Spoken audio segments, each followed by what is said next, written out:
সুপ্রভাত বন্ধুরা, কেমন আছো তোমরা সবাই? আশা করি তোমরা সকলে খুব ভালো আছো।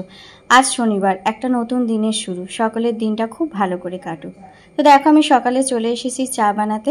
আর এদিকে চিয়া সিডটা আগের দিনে ভিজিয়ে রেখেছিলাম, সেটা মধু দিয়ে গুলে নিয়েছি। আর রোজ সকালে আমার এটাই রুটিন, 1 চামচ মধু দিয়ে চিয়া সিডের জলটা খাওয়া। আর তারপরে দেখো, আমি স্নান টান সেরে টিফিন বানাতে চলে এসেছি। তো আজকে টিফিনে বানাচ্ছি পেঁপে আলুর তরকারি। পেঁপে আলুর তরকারি খেতে আমার বেশ ভালো লাগে, কিন্তু তোমাদের দাদাভাই একেবারে পছন্দ করে না। তো আমি বানিয়ে নিয়েছি রুটি, পেঁপে আলুর তরকারি, আর একটু চানাচুরও নিয়ে নিয়েছি।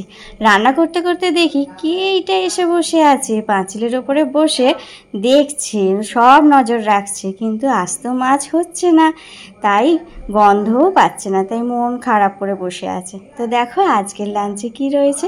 রয়েছে ভাত, পটল ভাজা, কাঁকরোল ভাজা, ডাল, ফুরুলির ঝাল, চাটনি আর পাঁপড়।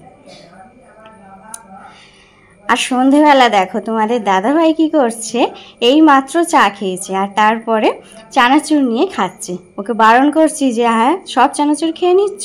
বলছে অল্প একটুই তো খাচ্ছি। কত খেয়ে ফাঁকা করে দিয়েছে।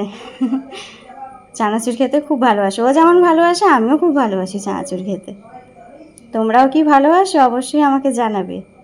আমি মাঝে মধ্যেই আছেই চানাচুর বের করে খাই।